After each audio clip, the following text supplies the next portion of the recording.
This is a presentation of Northeast Streaming Sports.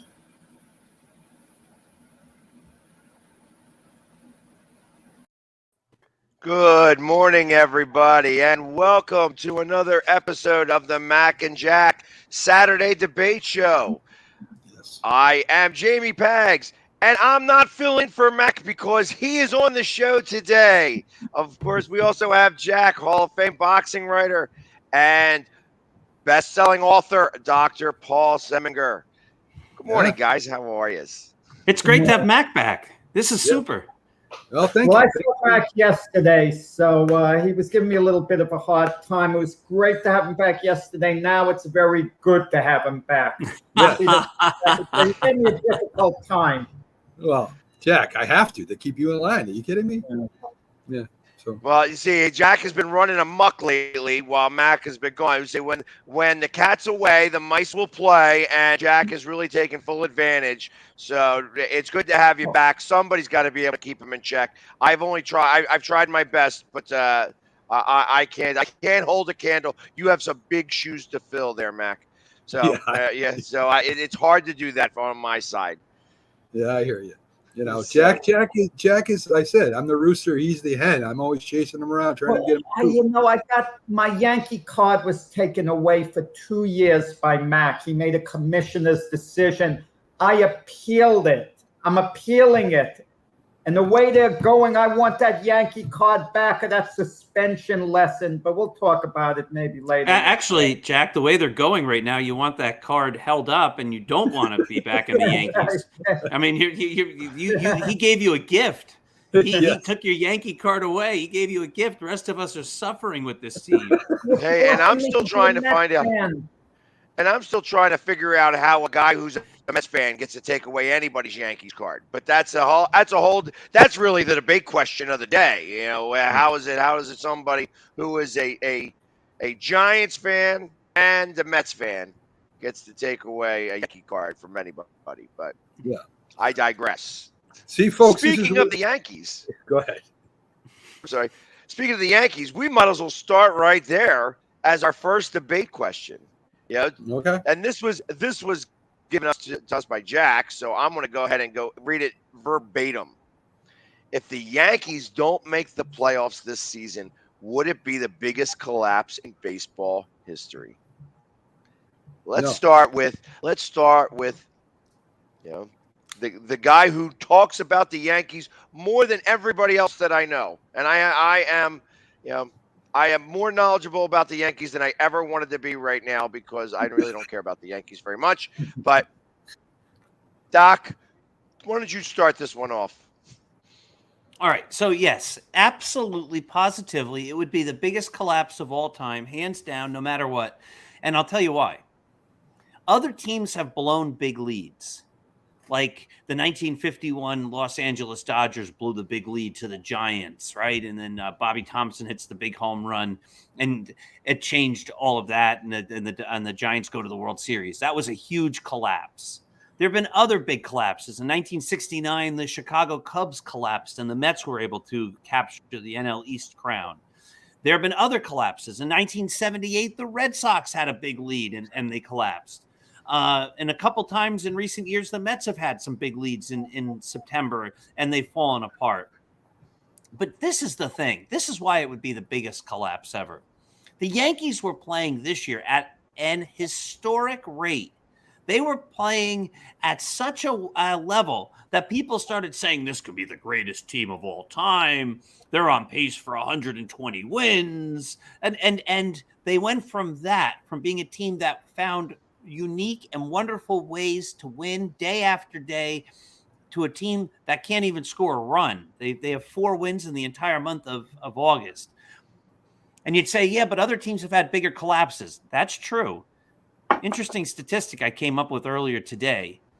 On August 20th, 1978, that Red Sox team that collapsed actually had an 8.5 game lead in the American League East. The Yankees lead right now is 8 games. The Yankees are in a worse spot than the 78 Red Sox were by half a game on this date. But this is why it would be the biggest collapse.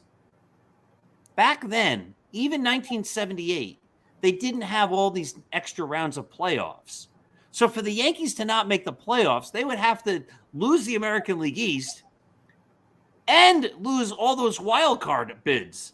It would be the biggest collapse in the history because they expanded the playoffs to go from the best team of all time, what they were saying, to a team that can't even qualify for the playoffs would be absolutely, without a doubt, the worst collapse in the history of baseball. That's my point. No.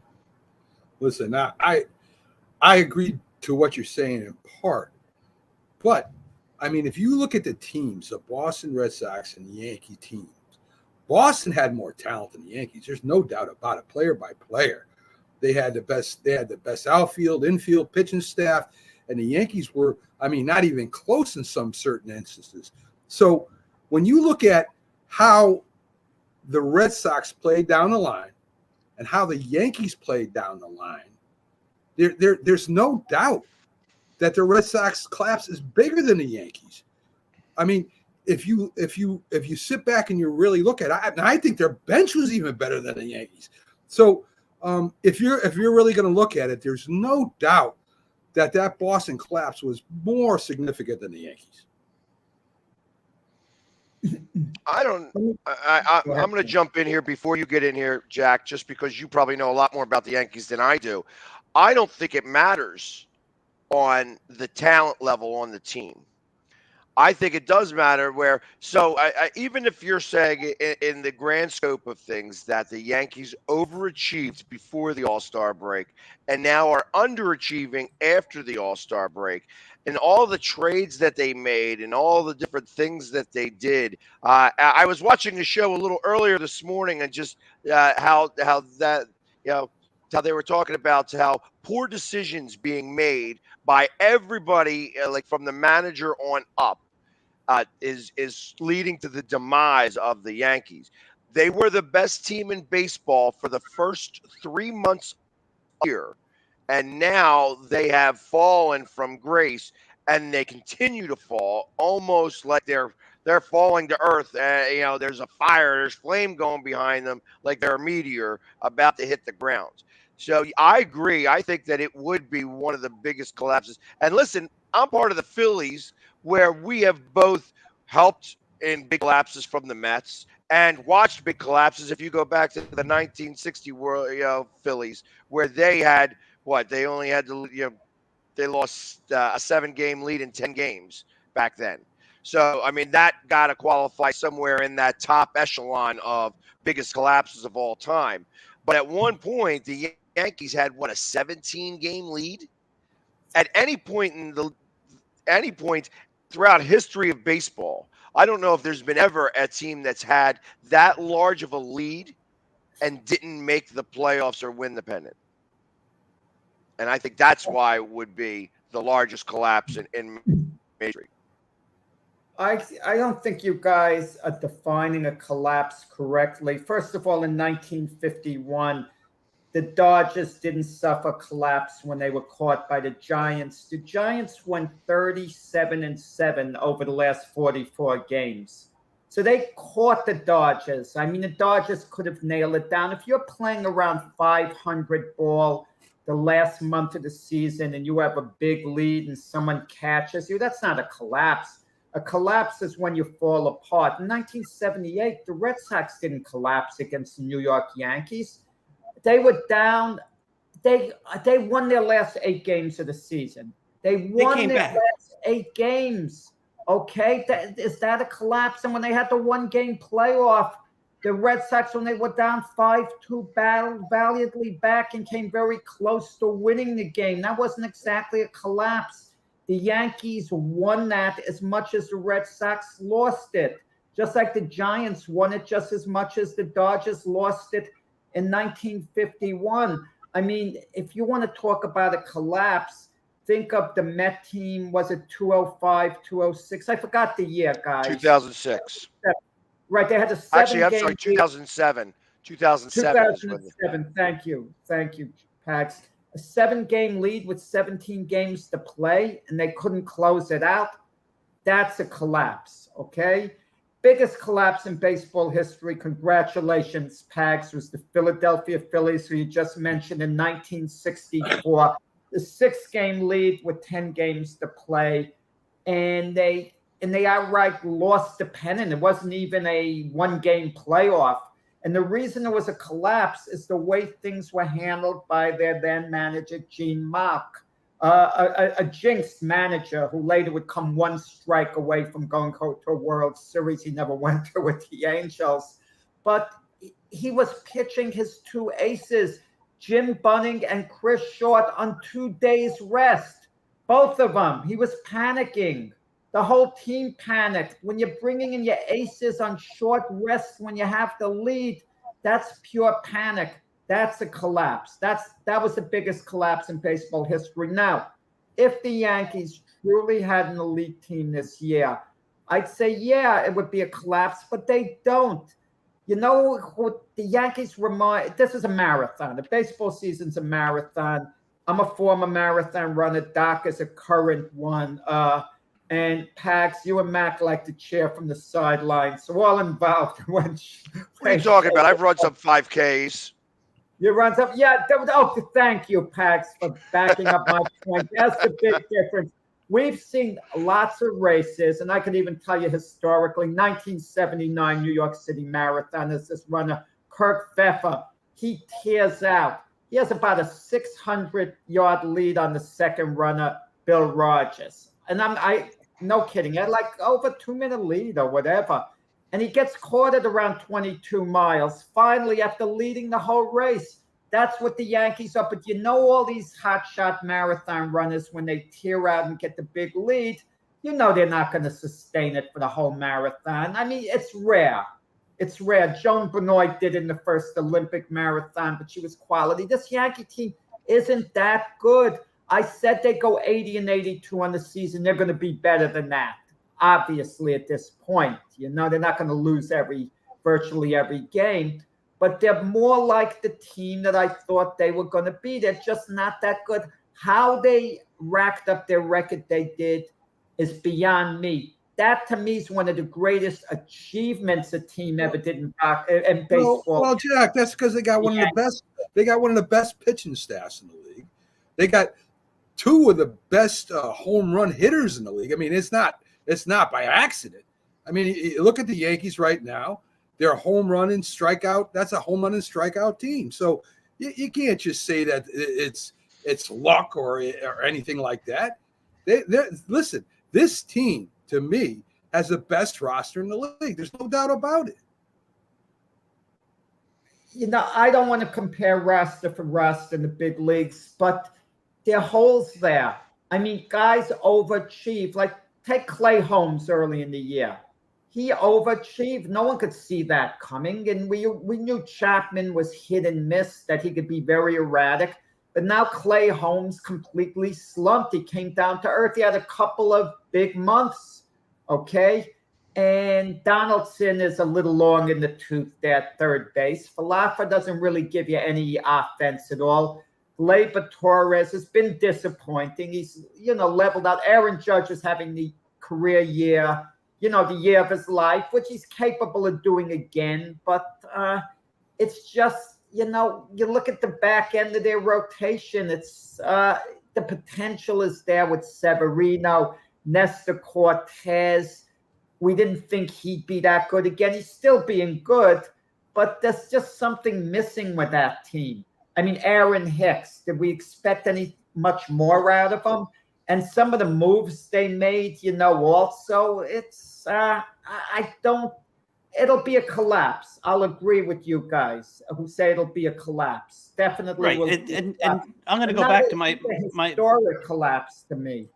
But if the Yankees, this is the first year that there's 6 teams in going into the playoffs. If you're the team that was on a path to win 120 games, and you were the best team in baseball in June, it wasn't like just in April, it was in June, and you failed to make the playoffs, allowing 6 teams to catch and surpass you. And that means it would be Minnesota or Baltimore. They'd have to be worse than Minnesota or Baltimore to not make the playoffs. That would have to be the biggest collapse. That's never happened. Any of these other teams would have still made it. The Phillies, if they had 6 rounds of playoffs, they would have been in the playoffs. The Dodgers would have been in the playoffs. The Red Sox would have been in the playoffs. Every other team would have still qualified. For the Yankees to go from the tippy top down to the 7th best team in the league, that would be the biggest collapse ever. It has to be. Well, look at the third wild card team is about 9.5 games behind the Yankees, approximately, I would say, at this moment, right? Right now, Well, the it's number Tampa is Bay. They're 8.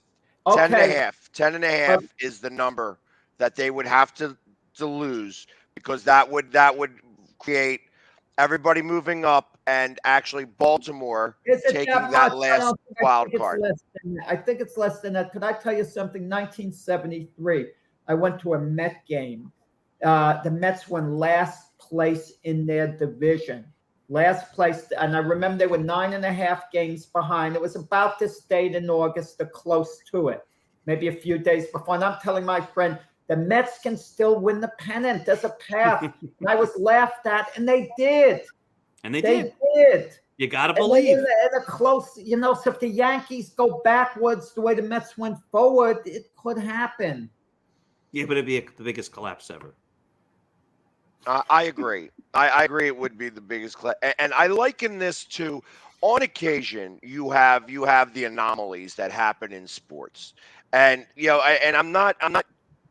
The way to compare this is that when I think about football, on occasion, when they had 16 games, that you could possibly be 6-10 and win a division and make it in the playoffs. Do you deserve to be there? No, but literally at 6-10, you could do that. It's also possible that if you were 11-5, and again, I'm going with the 16 game schedule, not a 17 game schedule, that if you went 11-5, that it was possible you did not make the playoffs. Yep. So sometimes you have that anomaly. Obviously, it happened the other year ago where it's that it really had Washington lost that game, the Giants would have made it there with a 6-10 record. Back against Chip Kelly's second year, it's possible that the Eagles could have gone 11-5 instead of 10-6 and still not made the playoffs. Yeah. So those anomalies do absolutely happen. It's the same thing here. It's just interesting that this is occurring on the first year of the longest, with the most amount of playoff teams ever to make it, sans the bubble year where everybody made the playoffs except the Phillies, because they couldn't win one game out of the 25 that they blew saves. But let's talk about that a different time. Those types of situations, that is why I feel, because there's 6 teams that are making the playoffs. It's the first time really Major League history that they're doing this. And the Yankees, all the way up to the All-Star game, all the way up to the All-Star break, had the best record in Major League Baseball. They were 30-plus games over 500. To not make the playoffs after being the best team in baseball as recent as July, 17th, 18th? I think that's a major collapse and would get listed as the biggest collapse of all time. Well, let's get to question 2 about the batter bunting late innings to try to break up a perfect game. What do you think, Jack? I think if I'm on a team and a pitcher's pitching a perfect game against my team, I don't want him to get the perfect game. Why should the opposing team be rooting for the guy? Have sympathy for him now. I know Doc's viewpoint, it's probably Pags and yours as well. If it's a 1-0 game, maybe it's okay to bunt to get a base run on, because the object is always to win the game first and foremost. But if it's a 10-0 score and you're losing and you want to bunt to get on, let me ask, is that necessarily wrong? Do you want the guy to get a perfect game against your team? Don't you want to do anything possible to break up the perfect game? Should there be this baseball custom, that you just go along? I mean, so what are you then supposed to do? Where do you draw the line, guys? If you're losing 10-0 and the batter's up and it's a full count and there's a pitch a little bit out of the strike zone, not that much, a little bit, but you feel it could be ball 4, are you supposed to, swing at the pitch automatically and not draw the walk? I mean, that's a question too no one wants to ask.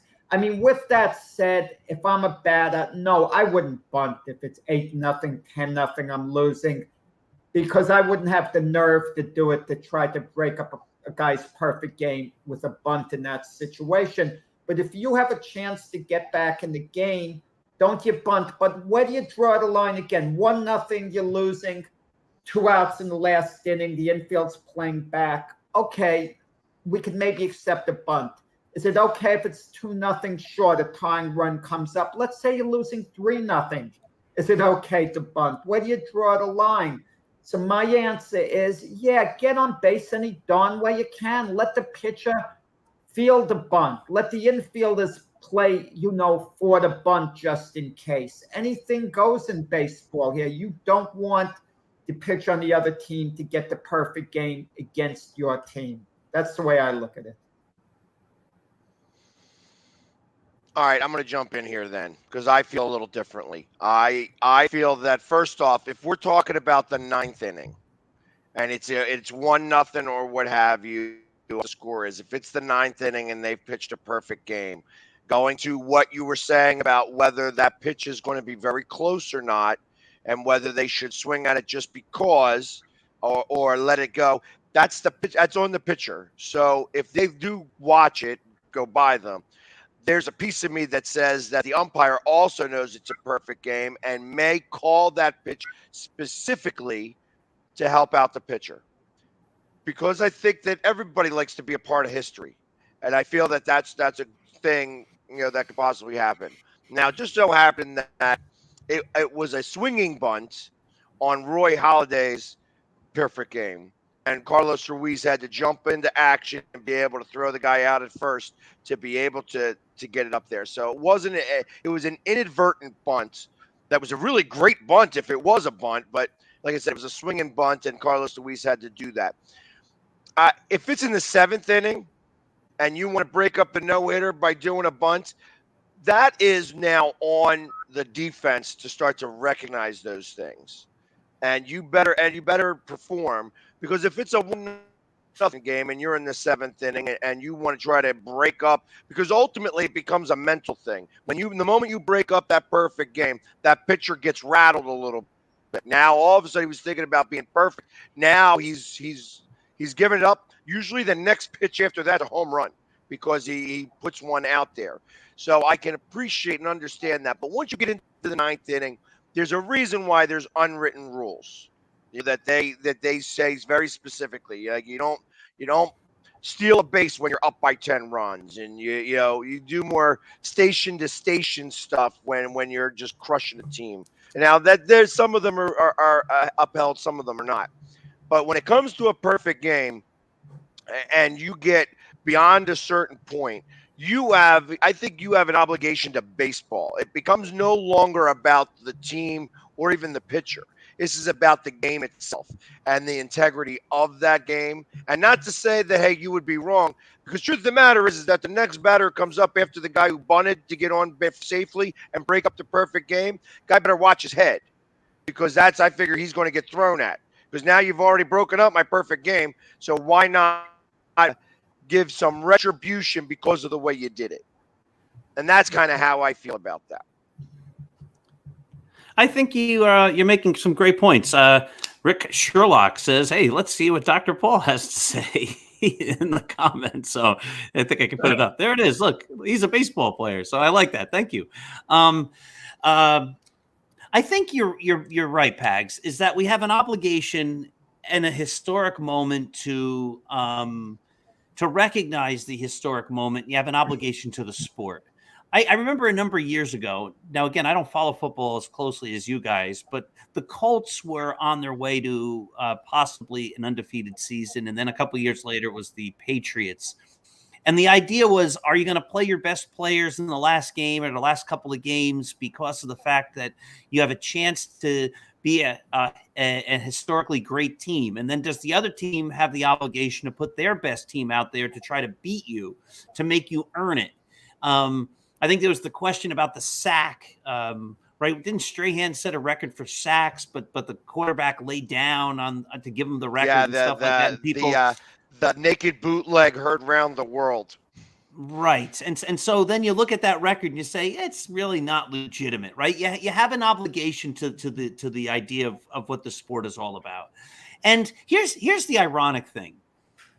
If you're pitching a perfect game, I think if you're going to break it up, if you're a ball player, you don't want to break it up in the cheapest possible way. Oh, I'm gonna show you up and I'm gonna do a little dinky bunt just so I can get a hit and you don't get the perfect game. If you're gonna break it up, you want to break it up the right way. It's sort of like a boxer, even, Jack, right? You could talk about this, where who would you rather fight to get the belt? Would you rather fight the guy who's just a placeholder, or would you rather fight the guy who's recognized as the champion? You want to beat the true champion to be recognized as the next true champion.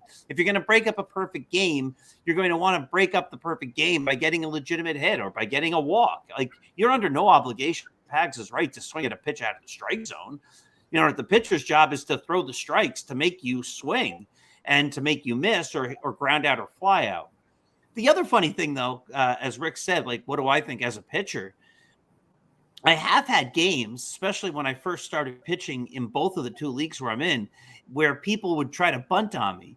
Here's the ironic thing about this whole discussion is most of the time when people bunt, especially in the major leagues, but even in the levels where I play, we get the guy out. You go down off the mound, you catch the ball, your catcher catches it, and you throw the guy out. You can't get down the line quickly enough.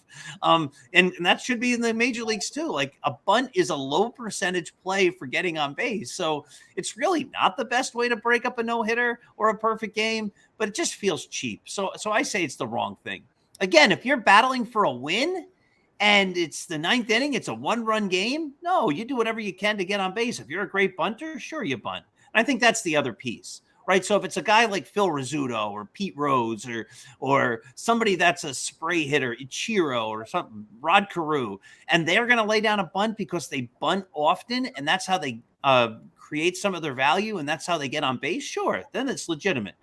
But if it's a home run hitter, he decides he's just going to bunt or, to break up a perfect game, that just feels cheap. And I think they have an obligation to the history of the sport and the sport itself you put your best foot forward and you try to win the best way you can. If it's 10-0 and you're bunting just to break up a perfect game, it feels wrong.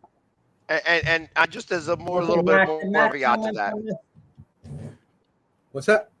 Did you comment on this, Mac? What do you think? Again, I don't care what the score is. You're there to play the best game that you can play. I mean, I don't care what you are on the bench, with how much talent you have. I don't care if you're a legend or not. You play the game the best way to try to win. That's what you get paid for. You don't get paid to not try or not to do something to have your team possibly come back and win. So I don't know what you guys are talking about. You're a professional player. You're getting paid to play the game. You're not getting paid to go out there and sit on the bench and act like a fool. So again, I don't know what you guys are saying.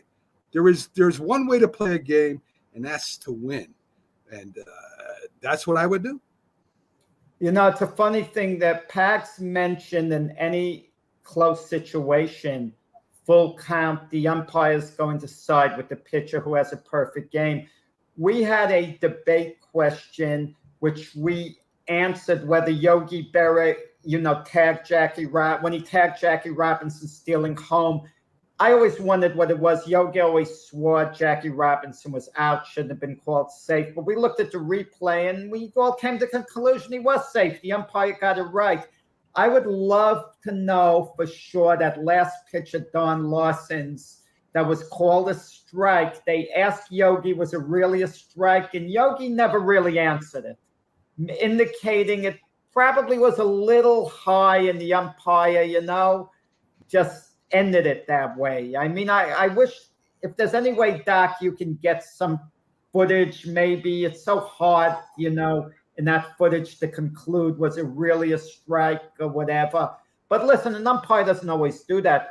Umpires act on an impulse. Look at Jim Joyce to call it first base with Adams, Galarraga, I think. Galarraga, yeah. Galarraga, right. So you never know, in that situation. there was something with Kurt Schilling, wasn't there, that a batter bunted against him to break up his perfect game? I'm not sure what. No, I was not. No, I think you're talking about the playoffs, right? And he had the bloody sock, and that's a different situation. They had asked Joe Torre, like, are you going to bunt on him because he can't move? And like, no, we're not going to. And I disagreed with that. Like, if the guy's out there pitching and he can't move and it's a playoff game, yeah, bunt on him all day long, win the game. Yankees didn't bunt on him and they lost. So if the Yankees but again, are like, losing Doc, wait, let me ask you, they're losing 4-0. Playoff game, 2 outs in the 9th inning. Pitch has a perfect game. You have any problem with the Yankees bunting to get a run on to try to get something going? Playoff game, 4-0. Let's go back to 78. I think it depends on the player, right? Reggie Jackson comes up. Billy Martin gives him the bunt sign. Reggie's not a bunter. He pops it up. Billy Martin takes the bunt sign off. Reggie says, you insulted me. I'm going to bunt anyway. And he eventually pops out. He gets suspended. Then Steinbrenner, then Billy Martin, says the whole thing about convicted and one's a liar and all that, and he gets fired or he resigns or whatever, creating all that controversy in 78. But Reggie Jackson isn't the guy who's going to bunt. So if the Yankees are losing in the 9th inning of a playoff game and they're down by 4 runs and Aaron Judge is up, I don't want Aaron Judge bunting. He's not a bunter. That's not his game. If it's Andrew Benintendi, yeah, maybe I'm okay with him bunting to try to get on. But if it's Giancarlo Stanton, I don't want Giancarlo Stanton bunting to try to get on. He's got to drive the ball, play your game. And I think that's part of what the argument is. If your game is to bunt, all right, maybe you bunt. If your game's not to bunt, then don't. If you have Aaron Judge bunting just to break up a perfect game, it just feels cheap. And that's where this comes into play, because Aaron Judge isn't going to be batting 7th, 8th, or 9th. And if you're in a perfect game, that's who you're facing in the last inning. Yeah, so you are going to bring be him off the guys, bench. Right. Yeah, exactly. Yep. So unless he didn't play that day and he's going to be a pinch hitter, you're going to be facing the 7th, 8th, and 9th hitter. And typically those guys are not going to be the best anyways. Because the truth of the matter is, it's hard to put down a bunt even in Major League Baseball. So when you go 2 strikes and now you get the bunt sign's got to come off anyways because you don't want to bunt out. So I kind of feel that it's not where Mac is saying, hey, you try to get on whatever you can. These guys in the bottom half of the order, the bottom quarter of the order, are not going to, like I said, they're going to do whatever they can to try to get on. And I agree with that. That means if the pitch is close and you want to let it go by to see if they call it ball 4, then you could do that. But then you're leaving it up to somebody else to make that decision. And I feel that when it comes to a perfect game, different than a no-hitter, because a no-hitter at that point you are back up in the top part of the order. Unless you've had like 18 walks in that game where you could be anywhere else. But realistically, you're then now facing the top 3 or 4 hitters. If you're Ricky Henderson and you want to bunt to get on, I think that's okay. And because ultimately you are trying to spawn your team to do it. But if you're down 4-0 in the 9th inning, playoffs or not, because I remember there was a no-hitter held by Holiday in the playoffs against the Reds, and they didn't try to bunt to get on in the 9th inning. You know what I mean? Because they were hitters. They were trying to hit the ball. They wanted to be able to break this snide. And that's where I kind of feel that's where the history and the precedents get set. I just want to say Mac should be annoyed at you, Pax, because Mac is a New York Giants fan in football. And the year before last, the Giants would have been in the playoffs if the Eagles played to win. Mac's a proponent of a team always playing to win. And the Eagles tanked it. They showed no heart. They showed no character. They played their backups. They showed no pride whatsoever. And as a result of that, they handed the game to the Washington football team. That was their name at the time. And Washington got into the playoffs, and the Giants didn't. And that's okay, because that next following draft, we then traded with the Dallas Cowboys and got their player that they wanted to, so they could cry twice as hard. You didn't play to win. You didn't live up to Mac's philosophy. Yeah, well, you know what? I'm so used to hearing Giants fans crying about that and many other things that I'm used to it. The tears just always are flowing with New York Giants fans. I'm a Jet fan. I have nothing more to say. Yes. You know what? I know that this question, I'm gonna hit a quick diversion here because I mentioned something. I've been thinking about this for a little while, and I want to get your guys' opinion. I think it's a great debate question. In football and in baseball, it's like obviously the umpires and the referees have a lot to say on how that game really goes. And really, they have the same type of situation going on. Different than hockey, because hockey is a little bit of a different sport. But basketball, you could say, is the same thing. The referees in football, obviously, they know what the point spread is, they know what the over under is, and then they can control whether a game's getting out of hand or not. Do you feel that umpires or referees take that into consideration as they're calling a game? Can They I say shouldn't. something? Wasn't it a case where what was his name? Tim Donaghy, the Tim Donaghy, basketball. Delaware County's own Tim Donaghy. He lives not that far away from me. Okay, so he supposedly, correct me if I'm wrong, he had deliberately made some bad calls because he was, gambling or this or that. I don't know the exact He was details. shading points. He was shading points towards the Lakers when they played the Sacramento Kings in the playoffs. And the Lakers won the deciding game in overtime. So can I say this? Had he been on the up and up, Sacramento would have won. So the Lakers wouldn't have had the 3 championships in a row. Sacramento probably would have been the NBA champions. Is that fair to say? I'm asking. I don't know that series well enough, but possibly. I mean, he was convicted. He was convicted and kicked out of the league for shading points, not just for that game, for a lot of games. So he was getting paid off by bookies, and that's it. Really put a black eye on the NBA and refereeing in general in the NBA. So yes, I mean there was a scandal about that, and they had to brush that really under the rug, and he was the one that took all the blame because he wasn't the only one that was doing it. Didn't that happen in college too? I mean, wasn't there a team? I don't know if it was Duke. I might be saying it wrong. That was also there was a player there that was missing easy free throws and shots where they came down hard on him too, and they ended up I don't know, firing the refs and suspending players and stuff like that. I seem to remember something like that.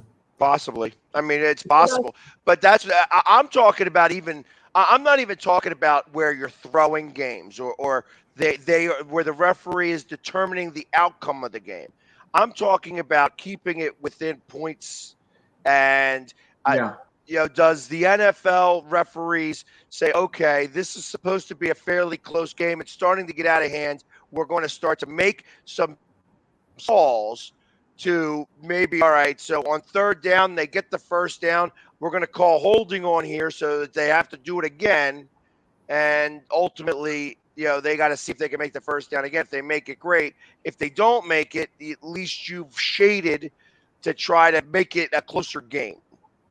And do you think that actually happens more frequently than not because these referees or these umpires, where we talked about, where the umpire on a pitch that may be fairly close and the guy's got a no-hitter going, that he's calling it a strike rather than a ball, where normally it would be a ball, but it's close enough and he's calling it a strike now? I don't think they think of that at all. I mean, I could understand sometimes the suspicion.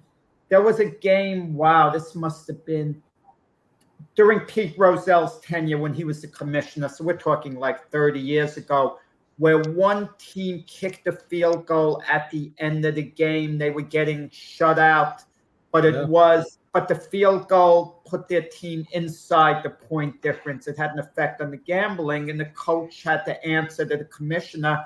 And he explained, I have a young team. I'm trying to build their confidence. I didn't want them getting shut out. So that explanation was accepted, even though the field goal itself was meaningless. I don't think the refs take that into account. I mean, I think they just officiate the game. Are they aware of it in the back of their mind? I don't know. I hope not. I don't think they really are. Or they pay, too careful attention to that. but it could be potentially a big problem. So Yeah, I hope not. Oh, go on, Mac. no, go ahead, Doc. I cut you off. Go. Well, I think I cut you off, but basically, I hope that the integrity of the referees and the umpires is above all that. I think this is, and we talked about this a couple of times on this program. I think this is the big danger that sports is getting into with all these betting apps and all this money that's going around, that the potentiality for someone somewhere to make a call based upon a betting line, because it's so prevalent in the sport. The sports worked so hard for so long to keep themselves away from betting. And the way that they've now embraced it so wholeheartedly that it's every single commercial, it seems, and every single thing is brought to you by DraftKings or this thing or that one or this book or that book, and it leaves open the possibility, the greater possibility, that something like this could happen, I think, and I think it's a danger to the integrity, because once a sport's integrity is gone, it's very hard to get it back. But with Doc, we all get caught up on it. Let's say hypothetically, you and I were in Vegas right now, we'd be walking by, and we walk by the sports book out of curiosity. We'd be looking at the odds, and as sports fans, are these odds validated? And all of a sudden we see, wow, you can get 50-1 on the Yankees winning the World Series. For fun, you might put down $100 at 50-1. You figure, because it's fun, you figure I'm throwing away $100. I'm just having fun. I'm not a gambler, but I'm just having fun because I'm in the game myself now. I have like an interest. It's like people buy lotto tickets all the time. Maybe that's a I guess I don't buy lotto tickets. I gotta just, in my brain, I'm not throwing $100 there. I just won't do it. I don't want to do it. It's $100 I'm never gonna have again. So it's just, I wouldn't. Well, you wouldn't do it. You'd start walking away, and then I tell you the Yankees just got Juan Soto. Then you'd stop and maybe turn around. And say, I still wouldn't do I guess I it. can afford the 100. Yeah. Maybe $1. Maybe I'd do $1. My mom asks me all the time, like, let's bet pizza or something on this game. I'm like, I'm not betting, Mom. I won't bet with you. So guys, what questions are we on now? Aaron Rodgers or NFL player pressure? On Aaron Rodgers? Well, should they call out the play? He called out his wide receivers publicly. Is that okay to do? Right. I mean, and to me, I'll start it off since, I'll pick up on it quickly. I feel it's okay. This is Aaron Rodgers. He's a leader.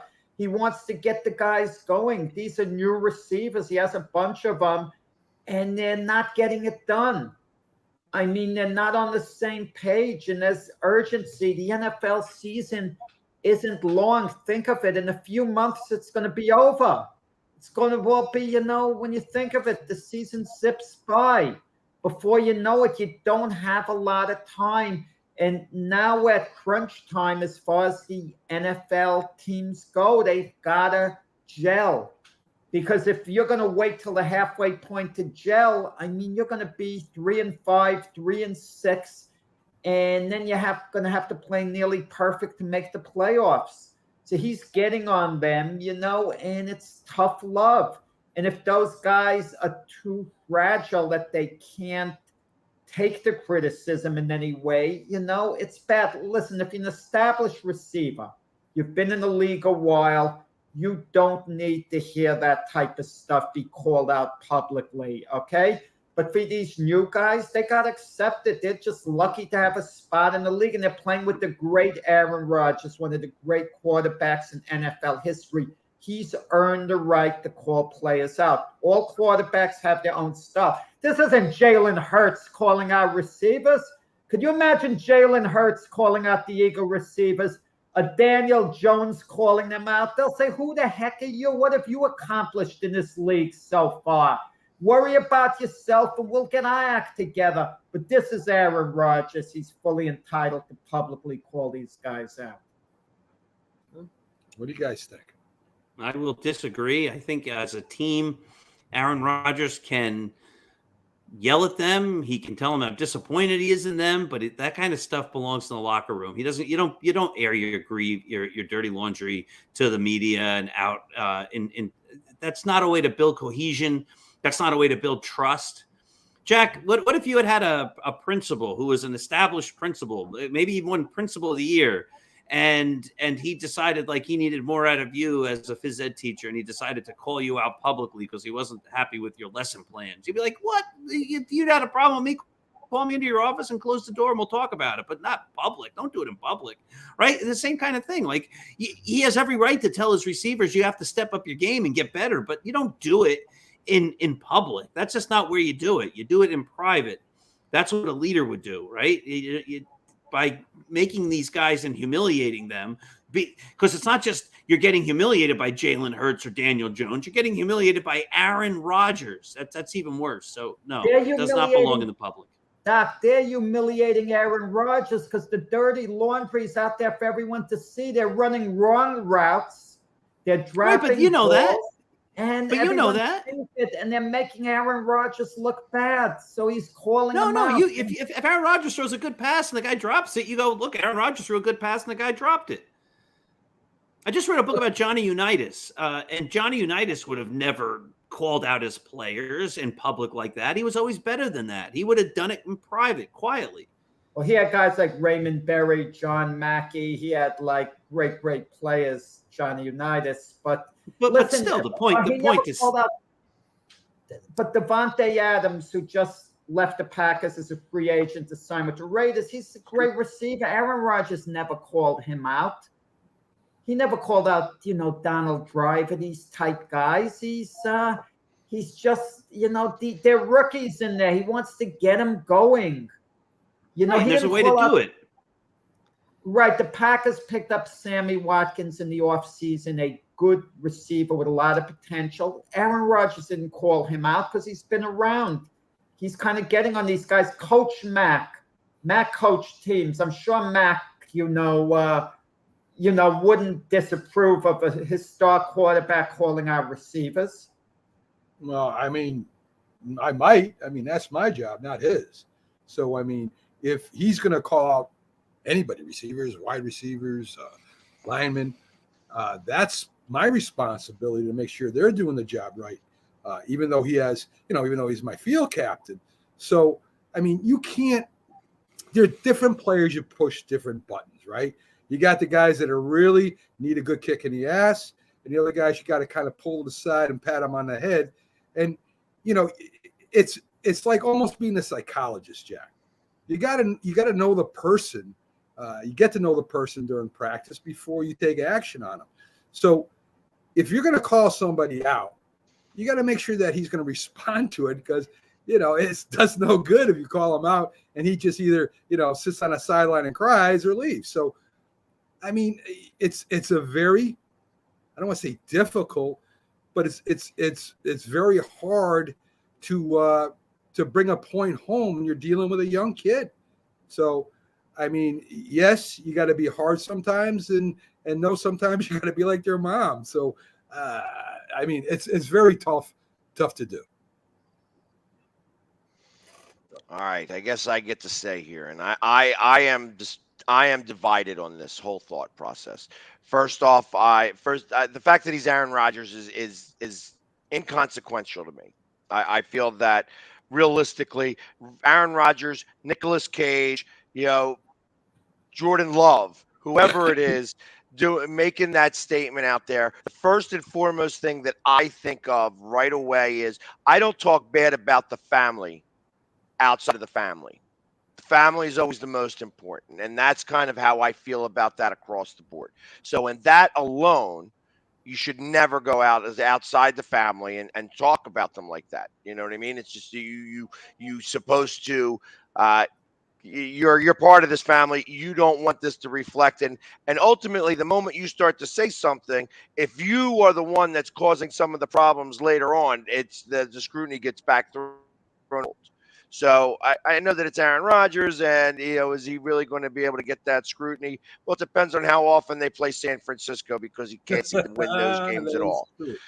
Yeah. That being said, it's preseason, and I feel that when you listen to his statements and you listen to what he was got going on, I didn't look at it as severe as the media made it out to be. I know that he was being critical of his wide receivers, and he was trying to get a point across that came across poorly. I think that it got blown up out of proportion by the media, as things always do, and ultimately the message got misconstrued in the process. So much so that they had to have a meeting about it because all the wide receivers started to get a little angry about the fact that they were being villainized in the media, a la Aaron Rodgers. And I don't think that was the purpose of what he was trying to do. Now, is Aaron Rodgers the best guy in the world? And is he going to be put in a great light because of this? No. It's because of his personality and because of the way that he does things that things get blown up out of proportion in the first place that way. So I feel that because it was him is the reason why it got to be such big news. If this was Daniel Jones doing it to his receivers, it wouldn't have gotten as much news because Daniel Jones doesn't have the type of clout that Aaron. And even though he's only won one Super Bowl, he's got the keys right now to that entire franchise, and he knows it, and everybody in Green Bay knows it. So when God speaks, everybody's going to listen, and that's what they've elevated him to. His pedestal is really high right now, and because of that being so high, he gets that the ability to do those types of things over top of the coach. You know what I mean? Because the coach really should have been like, yeah, I think what he meant to say was this, rather than, that's all it would have taken. It was like, hey, no. Let's get it right back to where we're talking about. He's a competitive guy. He wants his receivers to understand the competition level in the NFL is not back in college. It's a whole different game over here, and we got to make sure that we're doing things the right way. They got to be very crisp. They got to do things NFL, no longer college. And I feel that was the message he was trying to get across as poorly as it came across. They did have a meeting afterwards, Pax, like with the receivers, Aaron Rodgers, the coaches. They all sat down, and the other receivers who Rodgers didn't criticize was at the meeting, and they explained the way Rodgers does things and how it benefited them, in the past. So like Randall Cobb. Right. So, and I feel that I'm a little torn on this. Like I said, you don't talk bad about the family outside the family. But there again, I also know that if I'm Aaron Rodgers, I need to choose my words a little bit better than maybe coming across. Because he said when it comes to communication in ways, he fails miserably sometimes. And maybe it's all those, the Asamoah, whatever the hell that thing that he's taken, that special healing drug that his girlfriends give him and stuff like that. Maybe he was on a little bit of that, too much of that, and that's why he was able to talk about things a little funny. But realistically, it's like I said, it's because he's on this high pedestal that it even got made into big news. I think if this happened short of, like Patrick Mahomes or Tom Brady, that it wouldn't be non-news for anybody else. Okay. I think that says it all. So we got one more question, guys, about the NFL players that have the most pressure to have a good season. And why don't you go ahead and start us off, Jack? I mean, when you look at the NFL, everyone always has pressure to have a good season, but who is most under the microscope? Okay, and then number guys under the microscope, don't get me wrong, you have several different answers. I'm going to go with Russell Wilson. Now, Russell Wilson is going to be in the Hall of Fame. No matter what he does this year, he's going to be a Hall of Famer. But the reason I think Russell Wilson is under the most pressure, because he has to be a savior of an organization for the Denver Broncos. He's coming there. There's tremendous enthusiasm. And they also say you never have a second chance to make a first impression.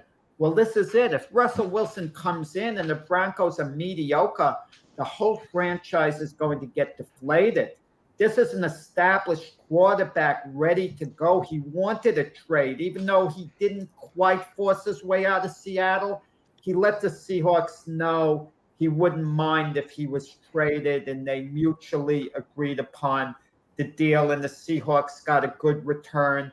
And Denver gave up a lot, a little of their future, because they're going for it now. They want to be a Super Bowl contender right now, and they're in a very tough division.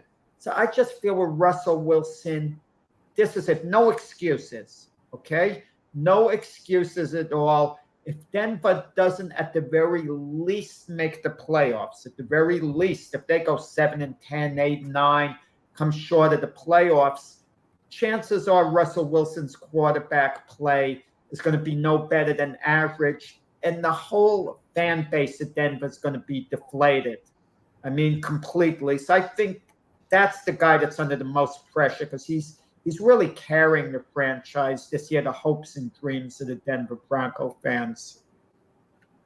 How about you, Dak? Who do you think? The NFL player Yeah, that have them. I gave a whole list of names, and yeah, I Jack. got one. Yeah, I'm sorry, my connection was jumping in. Jack said you can only give one, so I have to then pick one, which is, of course, the question: which one player? So Jack is 100% right. You know, the guy I'm going to think about is Mac Jones. I think we're all thinking quarterbacks because that's the position where you see a lot of pressure. The Bill Belichick and the Patriots want to prove that they can win without Tom Brady, obviously. And Mac Jones had a pretty good rookie year, and then they had a pretty good sophomore year. They made the wild card game or whatever last year. And so the idea is that the Patriots have to continue to make a big step forward. If the Patriots don't make a big step forward this year, does that indicate that maybe Mac Jones isn't the guy who's going to get them to the next level? So I think there's a lot of pressure on the Patriots. I think there's a lot of pressure on Mac Jones to take this thing to the next level and to get the Patriots back where their fan base and their ownership and their coach feels they belong, and that's competing for a championship. And because of all that, the pressure is going to be immense on Mac Jones to take the next big step forward. Interesting. Pags, you got somebody? Well, I mean, short of, I'm going to try to stay away from Jalen Hurts because this is That was a question natural, Pags. but I'm staying away from that. I told you I'm staying away. I kind of go the opposite way. I feel that, first off, I agree with you on the Russell Wilson part, that it's going to be an effect on everything. To be honest, I feel like the most pressure in the NFL right now is on Tua. That's who I think. He's got all the weapons in place now, but he's not been that good of a quarterback. It's really his last opportunity, and it could be his last opportunity, or else be regulated to holding a clipboard for the rest of your NFL career. Because that's kind of what will wind up happening. If he doesn't do it this year, he's going to be clipboard holding wherever team he goes to. And I feel that because of everything else that occurred in Miami, along with the owner being suspended and having these big aspirations, but yet, we're paying you guys to lose and things like that, that there is an entire city fact that the Dolphins are supposed to be a fairly good team this year, that they've strengthened their defense. They got the parts they need for the quarterback to be able to excel. Is he going to be able to excel? Like I said, everybody doesn't think that it's going to work for him. And it's only going to be him that makes that decision one way or another on whether he's going to be the guy moving forward for this franchise. And I think that if there's any more pressure, short of Jalen Hurts, because like I said, that's a slam dunk for me, but I think that he's the one that has the most responsibility to be able to be better than what he's been, and he's got that type of pressure on him right now. That's a great answer, too. That's a great answer. Of course, I got to go with Daniel Jones. I mean, the expectations are huge right now. They got a brand new GM, a brand new head coach. They went out and got some they drafted well. They got some good veterans in there now.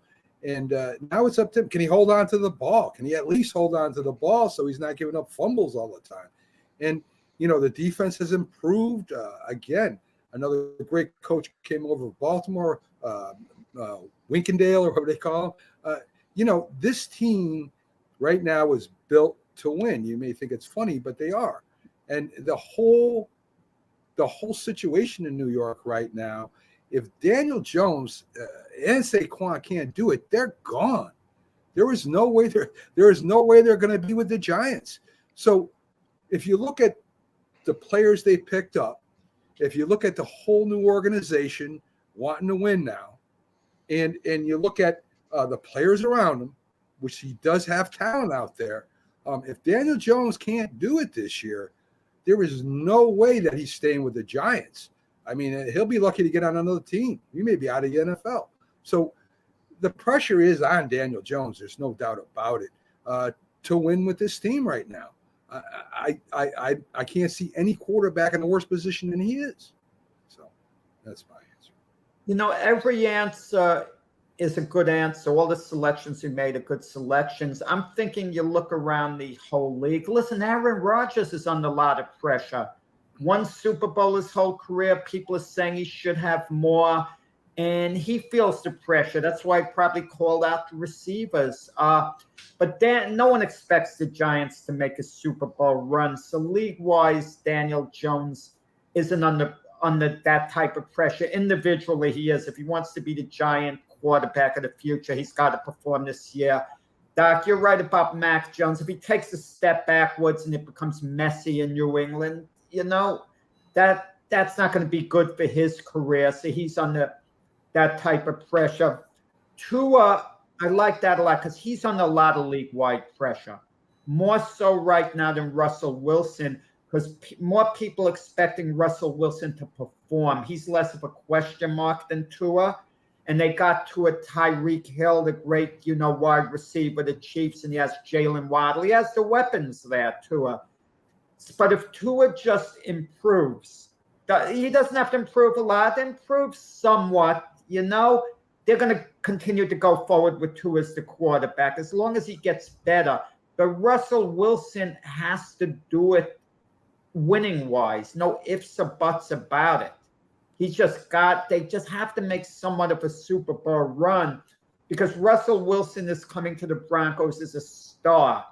Tua is still a bit of a project for the Dolphins, okay? So that's how I'm looking at it, a little different. But listen, everyone in the NFL is under a lot of pressure. We could say Lamar Jackson if he wants the big contract with the Ravens. But Doc is right. We focus on the quarterbacks for some reason. Maybe a better question could have been which non-quarterback is under the most pressure. I wouldn't know off the top of my head. And there you go. And listen, why don't we take a quick commercial for that? Because I know of somebody who's under tremendous amount of pressure to be able to succeed, who's not a quarterback. And he was going to be my answer, and I chose against it because I just don't like talking about them in the first place. So let's go to a quick commercial break. And once we come back, we'll revisit this question on non-quarterbacks. It'll give you guys a few minutes to think about it. So we'll be back right after these commercial messages. The Hometown Foundation is excited to bring back the Dream Ride Experience, August 26th to the 28th at Connecticut's Farmington Polo Club. Join us in celebrating the accomplishments of our Dream Riders while enjoying live music, a car and motorcycle show, family fun zone, pet adoptions, canine demonstrations, the Fireman's Chili Cook-Off, and much, much more. Get your tickets today.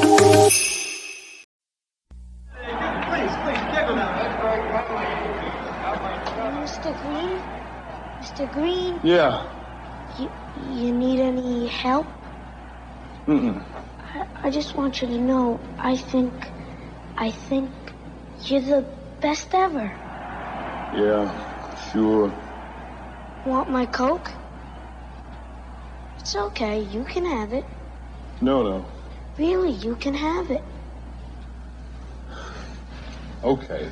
A Coke and a smile makes me feel good, makes me feel nice. Be around. That's the way it should be. I like to see Hey, kid. the whole world is smiling with me. Coca-Cola has life, Have a Coke and Thanks, Mean Joe. smile.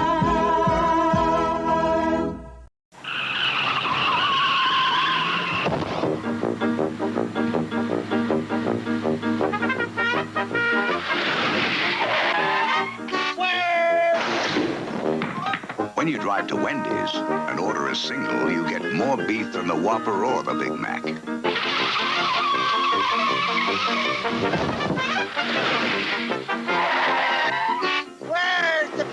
At Wendy's, you never have to ask, where's the beef? You know, one of the best things about being an ex-big leaguer is getting freebies to the game. Call the front office, bingo. And once these fans recognize me, I probably won't even have to pay for my light beer from Miller. Down it, I love them. These fans know I drink light because it's less filling and it tastes great. Good seats, huh? You're in the wrong seat, buddy. Come on. Oh, I must be in the front row. Come on. Light beer from Miller. Everything you always wanted in a beer, and less. Good seats, hey, buddy. He missed the tag. He missed the tag.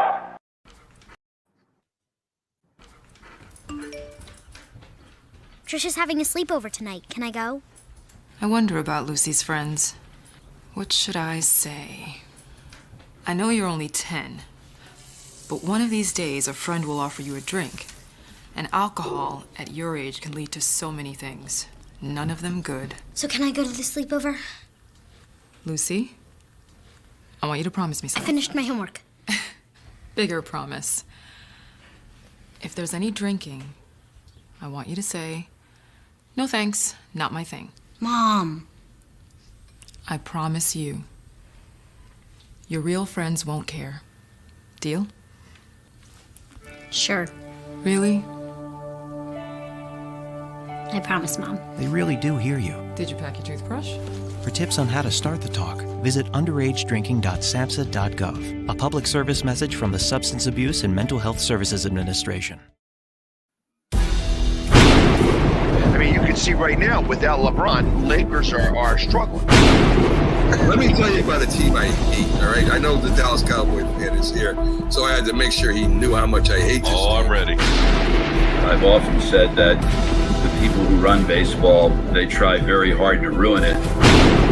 I'm from Brooklyn. I don't have a problem saying it to his face. Oh, I'm from Brooklyn. Hey, get us any.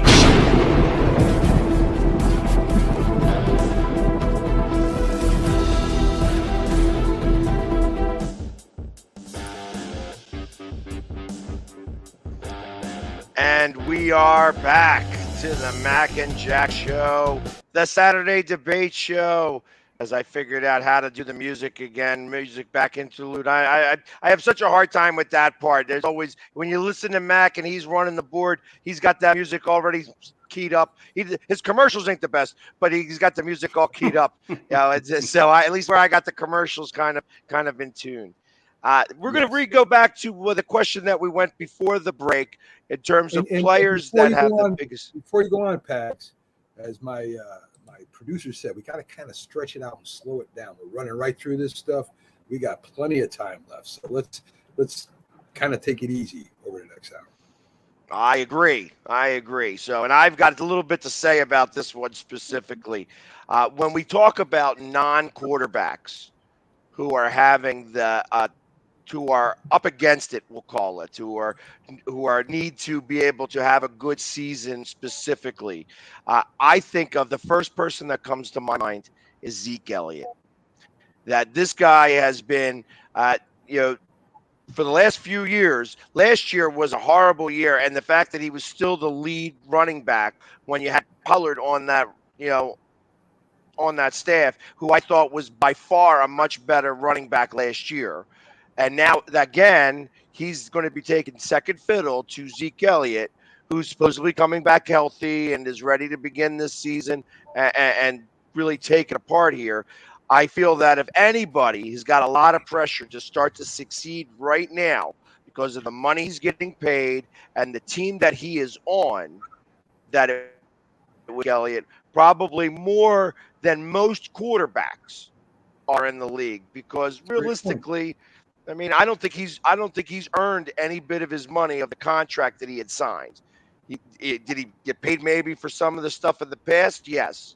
Is Dak Prescott also in the mix of that? Does Dak Prescott have to do? Absolutely. But as a non-quarterback, with this question being asked, Zeke Elliott is by far, I think, more than everybody else, somebody who's got to be able to perform this year, or else they are going to be, I think, on the outside looking in.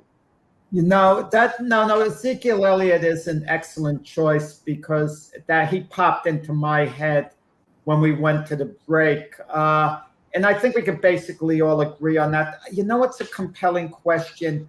Which NFL franchise is under the most pressure to win the Super Bowl this year? Now, a number of them are under pressure. It's either Super Bowl or they're going to be disappointed. But that's an interesting question. Let me ask you guys, is it the Dallas Cowboys who haven't been there in ages?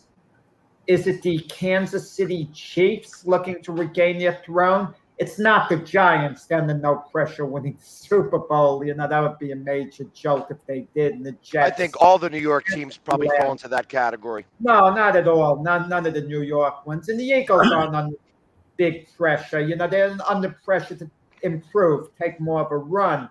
But who's under real pressure? I think the Packers are under a lot of pressure. The Cowboys are they're under pressure too with Jerry Jones. Always under pressure, but that's interesting. Is it the defending champion Rams? I would think not because they won it. Who would you say, one team in particular, if you had to pick, who would you say is under the most pressure to get it done this year? Let somebody else answer first. Is it Cleveland? I forgot to mention Cleveland with this whole Deshaun Watson saga. Are they under a lot of pressure as an organization to win, just to kind of have a little separation PR-wise from what's going on with Watson? Well, I mean, you could even throw Cincinnati in there, right? I mean, this is a team that just went to the Super Bowl, almost won it. They had a great year. And I think the expectations for them right now are extremely high. So if you're going to look for a team that's under a lot of pressure, coaching staff and the city itself, I mean, you'd have to think about Cincinnati Bengals. They're supposed, well, I don't know if they're supposed to be, but they're one of the most dynamic teams in the league next to Kansas City, maybe San Diego, there's a lot of them. But I mean, I would think that if you're a Bengals fan right now, you're expecting them to go right back to the Super Bowl. And a lot of times that don't happen. They get that Super Bowl, where they call it, where they fall the following year down. This is a real iffy situation for Cincinnati. I myself, I think that they'll be pretty good this year and they'll do well. But that sophomore jinx, I think, is what they call it. You've made it to the top, and there's nowhere else to go but down. So if you got the talent they have, you should be going back, and there's no doubt about that. So I think Cincinnati's under a lot of pressure right now. How about Buffalo? Good one. Right? And isn't there talk about the franchise possibly moving, and they're trying to take a big step forward, and they almost made it. And boy, if they can't sustain it, are they going to be able to even stay in their city? That's a lot of pressure, no? Yeah. Well, that's a great selection, Doc. A great one. Now that I was going to say Green Bay, but now that I think of Buffalo, if they don't win it this year, when are they going to win it? I mean, they've been knocking on the door already, and them in Green Bay, I think, are the two teams knocking on the door. Wouldn't that be a great Super Bowl, the Packers against the Bills? But, wow, yeah. Those are great selections there. Yeah, and I would say the Bills probably more than everybody else. I kind of feel like I'm going to go a little bit of a different way here. First off, I think that the Chargers are in that mix, that they are under a lot of pressure. And I think that, I don't know if it's Super Bowl laden or not, but I feel like that they need to get to the playoffs. They can't just play for the tie at the end of the season. What about Super Bowl packs? I understand that, but you're talking about how the Browns aren't. I think the Browns next year are going to be under that type of pressure. I think this year is the gimme, because that of all is occurring and that they are going to wait to see what it's going to be like to have Deshaun Watson for a full season rather than for just 6 games at the end of a season. So even though they may get there, I think that the Chargers are going to have to absolutely take that next big step. So although you're talking about Super Bowl and under the pressure of the Super Bowl, yeah, everybody needs to win the Super Bowl. But I think that you're talking about those upper tier teams. So when you're talking about that, there's only really Buffalo and possibly you could put Dallas in that mix, because I think Green Bay took a step back because of the people that they lost. I feel that Kansas City, you could kind of argue that is in that upper echelon, and they have to do it because they're at that peak, that they are in that upper tier of teams that should go to the Super Bowl. That if Kansas City went, if Buffalo went, if Dallas went, if Green Bay went, those teams are expected to make it. The Rams went, Cincinnati, if they went, all of those teams that we just mentioned are in that tier 1 category that it wouldn't be surprised if they made it. It's the tier 2 teams that I feel need to take the biggest step. And you have a team now. It's not San Diego anymore. This is LA. So now you just had your crosstown rivals, for lack of a better word to call it, win the Super Bowl. And you saw how many people were there for that Super Bowl and how many, the tens of hundreds of people that flooded the streets after they won. You have a chance and an opportunity to take over that city by having a really back and a good team behind it. You got great defense because you just got Khalil Mack to be able to help anchor that defense and maybe get everybody moving in the right direction.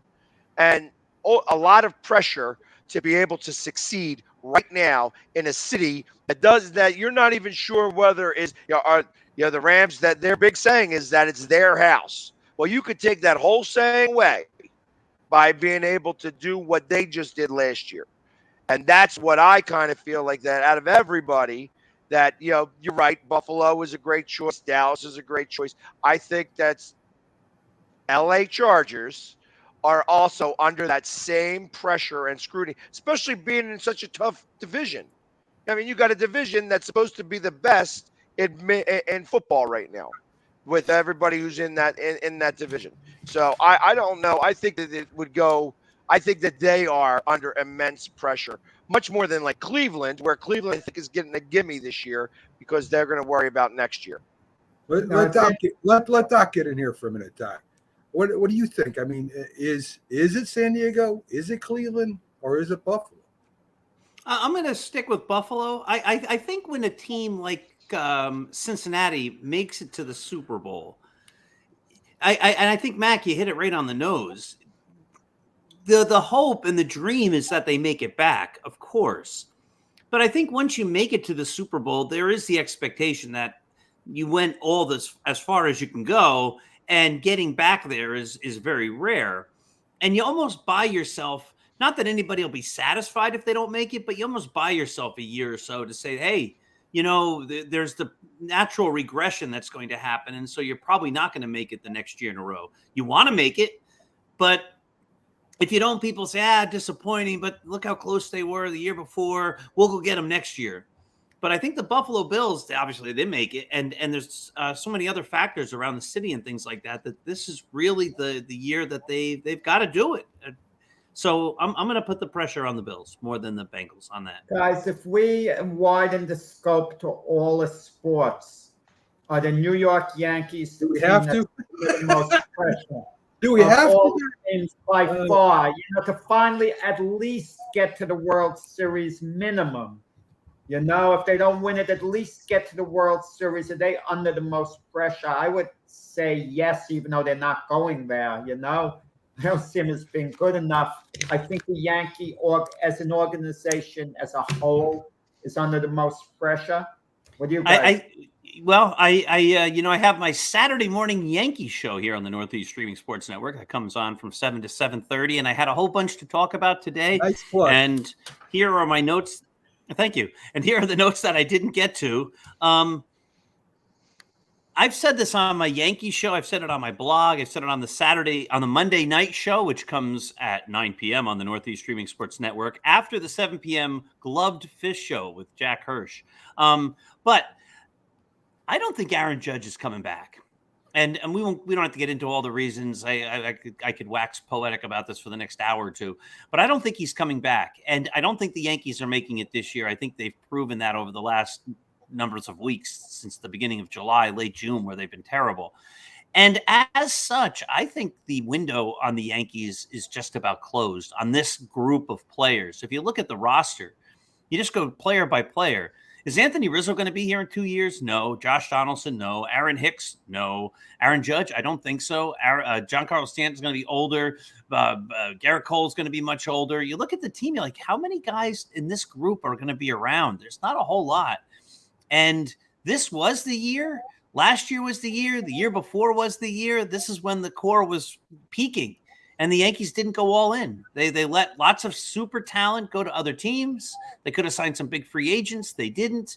They always tried to find a different way around it. And look, we're smarter than everybody else, and we did it this way. And it didn't work. They hired a manager who had never coached or managed in the history of his life and said, we're going to give this guy the team that's a one win away from the World Series, and he's going to get them right back there. And he didn't.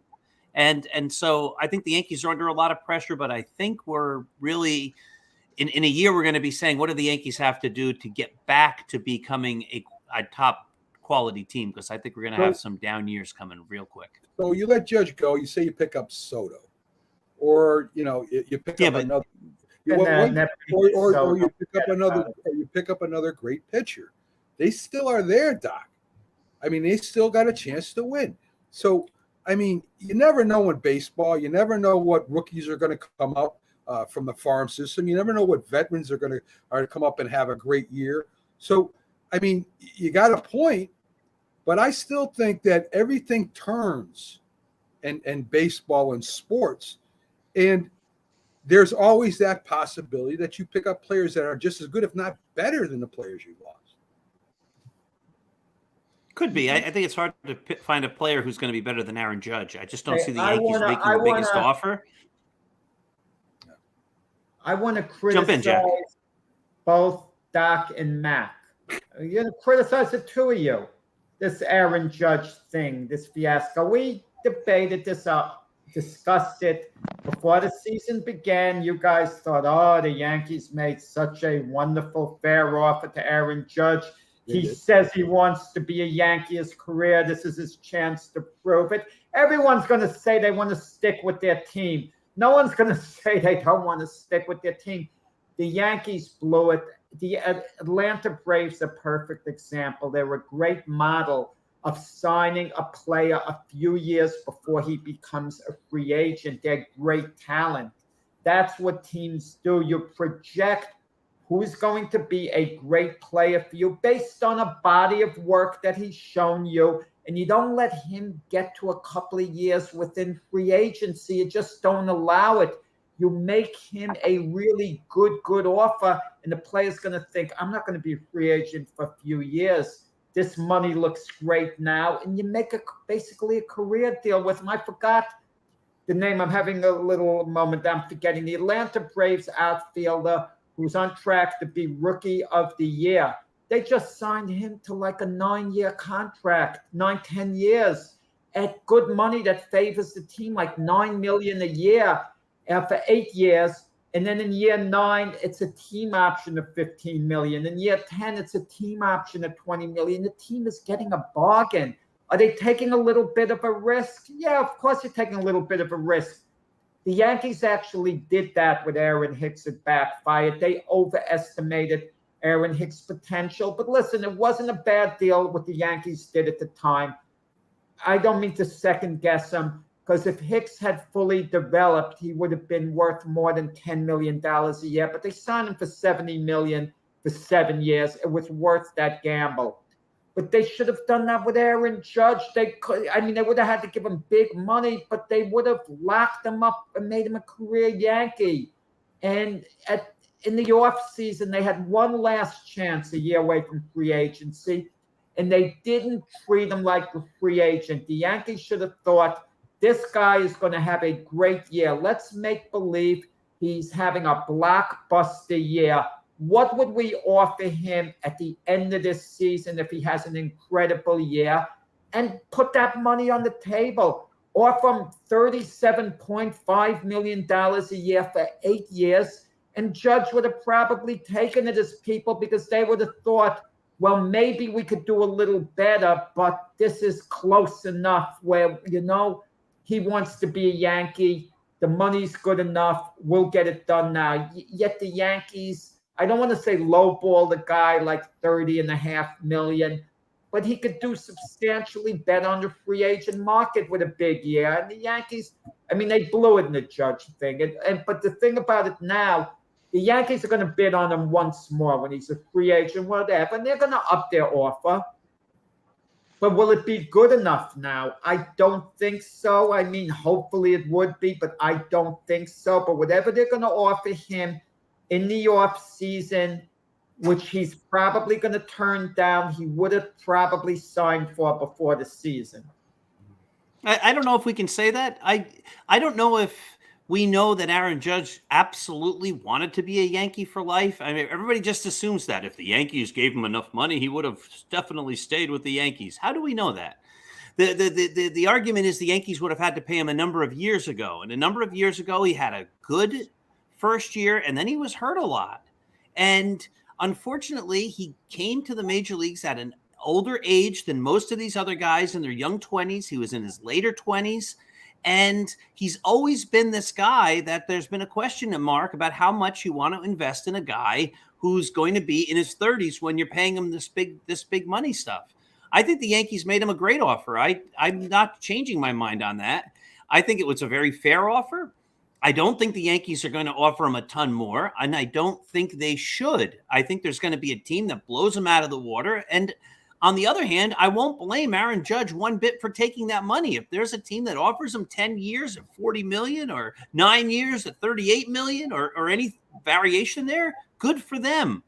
And I don't even care if it's the Mets. If the Mets get him, good for the Mets. Good for Aaron Judge. I hope you both do great.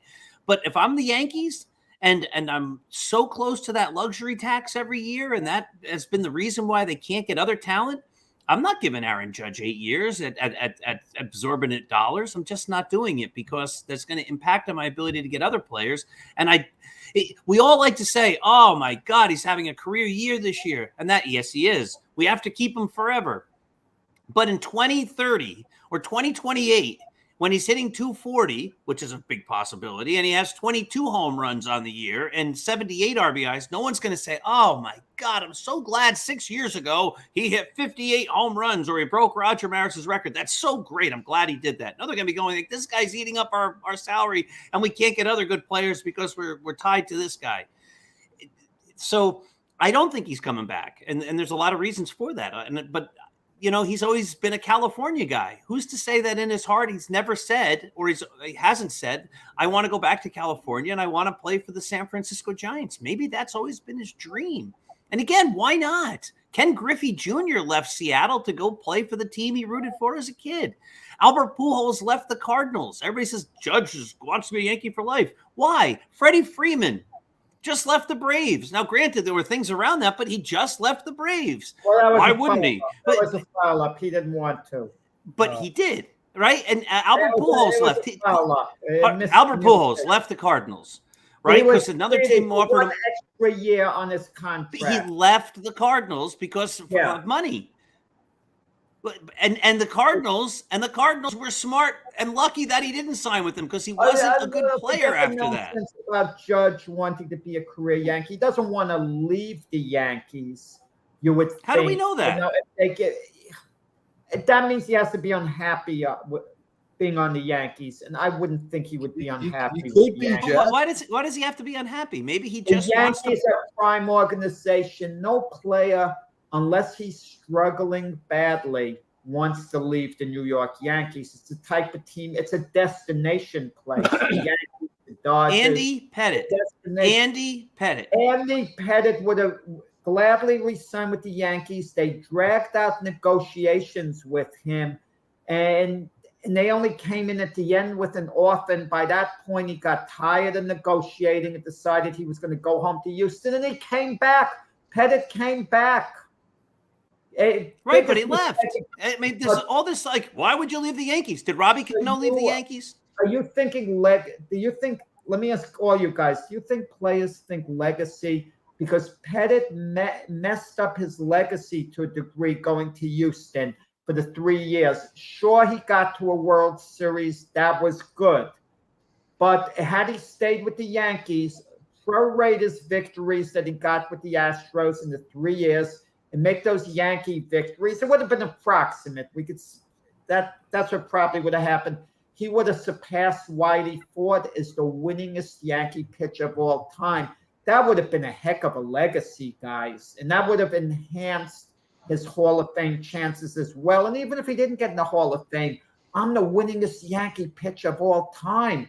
In some ways, that's as good as being in the Hall of Fame. Right, but he left.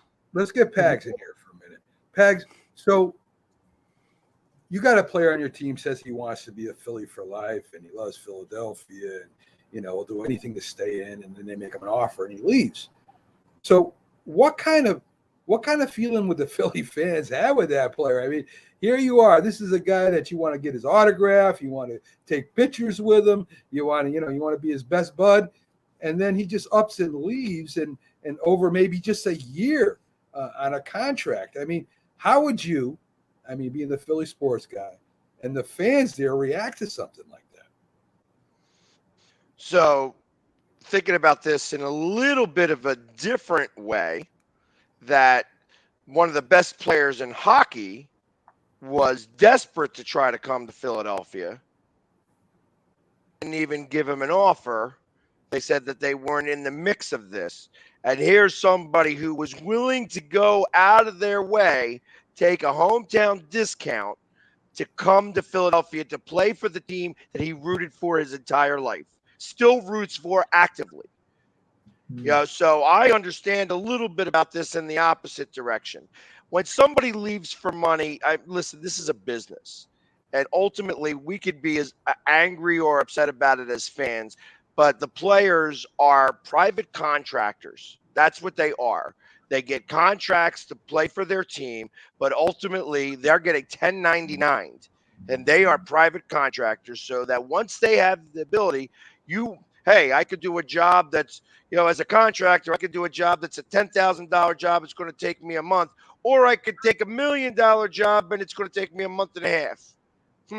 Let me decide on what I want to do. Now, of course, I'm being ridiculous on the numbers there a little bit, but that's what a player thinks. A player's like, okay, you're going to give me $10 million a year for 10 years. And this guy's going to give me $15 million a year for 8 years. Well, I may just do the 8 years because of the more money, or they're going to give me $10 million a year for 11 years. Well, that 11th year may mean something to me. When you start dealing with numbers like that in terms of the future, who knows what's going to happen at that point? So I don't think that plays a part. I think it becomes more of a internal type of situation. What does my family want to do? How do, when the years are inconsequential, when you're getting the same amount of money and it's only for another year, that means somebody else is going to weigh in on this and be like, hey, we could stay here because I love the schools. We're rooted here. It's more here than worry about that extra year. Or you could be like, you know what? It's not really a matter of the extra year. It's a matter of, I don't like the schools here. I'd rather try somewhere else. We can go there and have a fresh start. Maybe I don't like the other wives of the team. Maybe I don't like maybe my kid's being bullied at school because I am who I am. Those are some of the things that we don't know and we'll never know. And that's where I think some of that goes into. So when a player just picks up and leaves for an additional year, it's not the year that's doing it. There's other factors that are involved. And as long as the money's not so significantly different, if somebody's going to give you $20 million more, over the course of 20 years, that ain't a big deal. But if it's over the course of 7 years, well, that is a big deal. And that's where I kind of think that's where sometimes money will buy you your location. But when all is said and done and everything is equal, when you're comparing the oranges to oranges, at that point you have to go to everybody else in your family to make sure that they're okay with the move, what they want to do, and so on and so forth. And those are the things that I think that are not really spoken about very much at all in the midst of this. However, to go back to the question, because we were stuck on Yankees for way too long on this show, that in terms of other teams that I feel are under a significant amount of pressure to win a championship right now, I think more than anybody else in any other league. Because again, I could take the Sixers, would be a little bit of a slam dunk, but I'm not going to go there. I'm going to go with the Houston Astros. And the reason why I say the Houston Astros is that they've been there twice since they've been accused of cheating and have not been able to win. And you've got a great team. They're second best team in baseball right now. And if there was ever a significant amount of pressure to try to prove the fact that one World Series that everybody believes that they cheated was not a farce, that they need to win another championship. And that's where I think to answer the original question, in every league, who's got the biggest responsibility or the biggest pressure to win right this second a championship, I think the Houston Astros fall into that category. I'm not sure, because I understand what you're saying because of their reputation with the sign stealing. They want to prove they can win it, legitimately, supposedly, and it's debatable how legitimate it was before. But look at the guys that they, lost. Carlos Correa, George Springer, even Garrett Cole. It's easy to forget he was an Astro, on the teams. And they've transitioned wonderfully, to be as good as they have. They haven't missed a beat, even though they've lost star players. So I think just the idea that they're contending for it reflects very well on that team. So I don't think they're under quite the pressure because they've lost star players and are still continuing to perform. I don't know. Doc, what do you think? I mean, if you're looking right now at a fan base and you're looking at a front office that really wants, to make a big step forward and has invested in players, and the farm system is really top notch now. I mean, are you looking to a lower team like a Orioles or a Pirates or a Tigers, or are you still looking at the bigger teams? I think you're still looking at the bigger teams, and I think what you're doing is defining, in a sense, the New York Mets, who have invested a lot of money and brought in a new manager and are doing everything they can to reach that pinnacle. I think the San Diego Padres is a team that's doing the same kind of thing. The Dodgers continue to do it, obviously. These are teams that have a tremendous amount of pressure to win. I think the Astros to a certain extent, but I think the Astros fan base realizes, as Jack noted, that so many of the big-time players left. And I think the fact that they're doing as well as they are speaks a great deal to the organization and the way they bring up players and the way they mold their players, that you could lose George Springer and Carlos Correa and Garrett Cole and still be a team that's right in the thick of things. So I think all those teams are under a lot of pressure. I think the Yankees are under a lot of pressure, obviously. I think the Blue Jays, too, because they realized that this was their big chance and they haven't necessarily taken that big step forward. I think that's a team that's also under a great deal of pressure. The other teams like the Braves, if they make it, that's nice. They made it last year. Maybe they have another magical run in them. But again, like I said with the Bengals, I think if you make it to the World Series, and especially if you win the World Series, and then I'll tell you a quick story.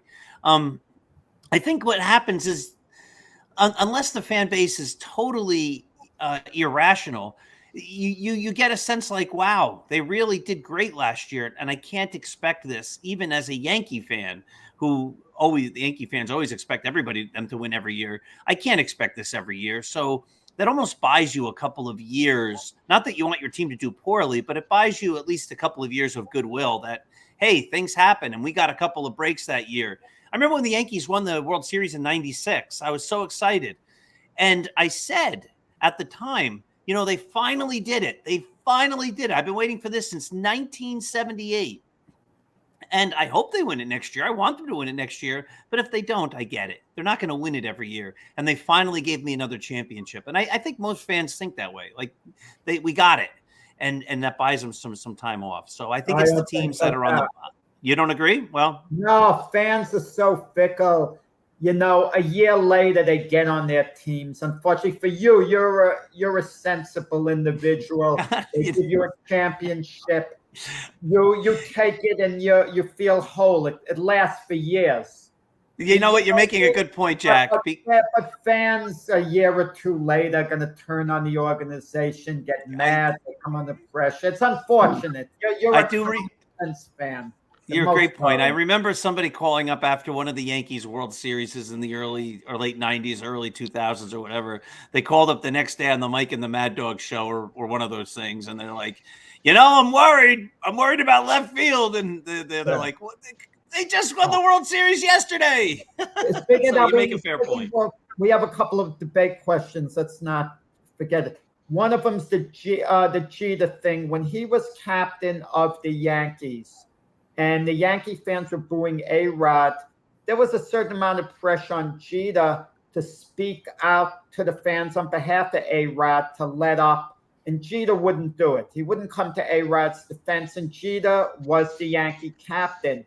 As the Yankee captain, do you feel it was Jeter's obligation to speak on behalf of A-Rod, to tell the fans to cool it? You know, he's doing the best he can. Instead, Jeter to say, well, the fans booed me. They booed Mariano. You got to work through it. They just briefly booed Jeter for like one game and Mariano for one game. And then the fans realized they were a little ashamed of themselves for doing that. So they cheered both guys the next time, but they continued booing A-Rod. Was it Jeter's responsibility as captain to get involved or not? What do you guys think? Mac, why don't you take it first? Well, of course not. I mean, A-Rod's a big boy. He can take care of himself. I mean, he doesn't need somebody running in front of him to lead the way. I mean, the fans pay money to express their opinions, maybe too much sometimes, and things have got to be taken action on. But, you know, when you're playing for this type of organization with this type of history, and you're gonna go out there and be somebody's mommy, I mean, listen, they're all professional baseball players. They're all getting paid a lot of money. They all come from well, maybe not a great family, but they faced as what's the word I'm looking for? Adversity in the past. And, you know, A-Rod signed that big contract with the Rangers, right? $210 million, I think it was. And he didn't, yeah, there you go. And he didn't perform well enough for that contract. So I expect that back then, when the Yankees were winning a lot of games and A-Rod got moved to third and Derek held on to shortstop, you can't have I mean, why wouldn't a head coach be the one that, you know, that stands up for him, or the GM or whoever? Why does Derek Jeter got to hold A-Rod's hand? No, he's a man himself, and he should be able to express himself to the fans without the help of anybody else, Jack. So, Pax.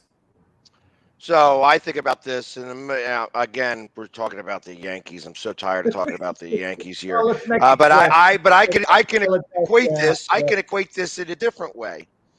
There was a guy who played on the Philadelphia Eagles named Terrell Owens, who felt that his quarterback needed to step up and talk about how he deserved more money, and of course, that quarterback, being Donovan McNabb, said, I don't think I need to talk about that. Let him take care of his own business. And because he was not as outspoken, there put a big rift, not only in their friendship and being teammates, but on the entire team. And that ultimately, as the captain of the team, there should have been something that was said, even one way or another. That it's like, hey, listen, it's like I appreciate everything that you do here, but you are your own man. You signed your contract here. I need you to just be able to perform here. And listen, you got to trust the fact that they're going to take care of you later on. Now, of course, he didn't say that. In hindsight's 2020, in terms of being Monday morning quarterback, on how that could have changed tremendously. And I got to imagine that if Derek Jeter looks back on that time, that there was probably something that he could have done differently that would have made it a little bit more palatable. That in the midst of everything that was going on in that mix is too loud. That's what's deafening. And I think that was the case. In a case where him saying something fairly innocuous and small may have been enough to quell that entire situation. But because he chose not to, it became a bigger situation. Because again, this is the Yankees. And as the world turns, the drama that is the New York Yankees, to the Yankees faithful, it becomes a big story. This is Luke and Laura getting married, and this is JR getting shot, and things like that. That's what happens, and that's what becomes of these types of situations.